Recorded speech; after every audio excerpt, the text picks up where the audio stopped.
Dalam sebuah keluarga, istri hanya berperan sebagai ibu rumah tangga full tanpa dibantu suami. Suaminya hanya tugasnya cari uang. Gimana menjaga kewarasan, Mbak Mega, kewarasan seorang istri.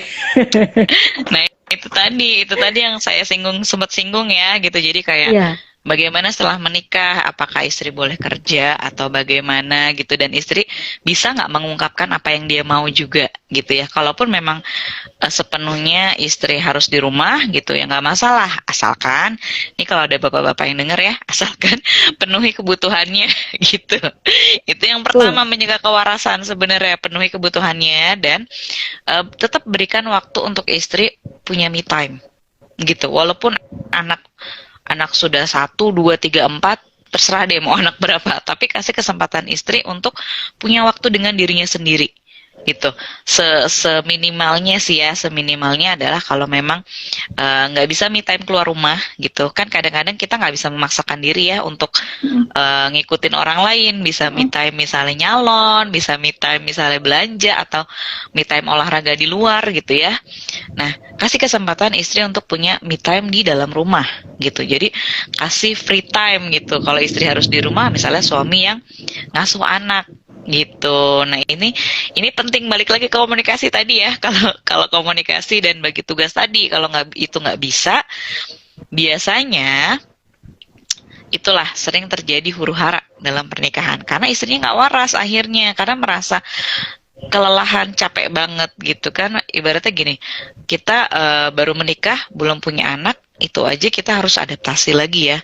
Kadang-kadang ada masalah-masalah yang akhirnya mengganggu emosi kita, kena mental kita, gitu kan ya. Apalagi ditambah kehadiran anak, bukan tidak bahagia, tapi nggak dipungkirin ngurus anak itu sama ngurus rumah, yaitu dua hal yang memang sangat menyita energi gitu. Walaupun Capeknya dilakukan dengan, sama.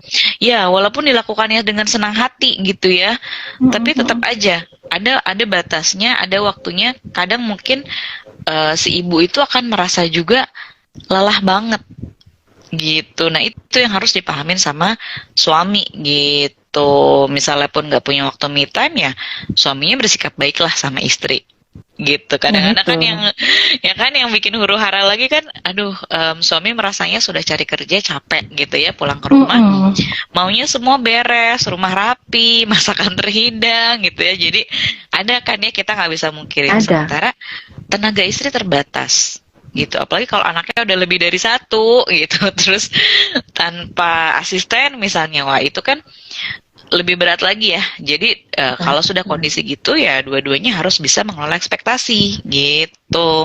Nggak masalah istri di rumah, tapi kalau ekspektasi suami tinggi, ya sediakanlah misalnya asisten rumah tangga gitu. Ini udah win-win solution ya, praktikal banget gitu. Dan istri harus berani bicarakan ini ya, Betul, Kak, ngomong bener, gitu loh ya. bener. Iya, Sampai iya. berani menyampaikan kebutuhannya, balik ke komunikasi terbuka tadi ya. Jadi harus bisa memvalidasi emosi yang dirasakan dan menyampaikan kebutuhannya ke suami gitu. Baik.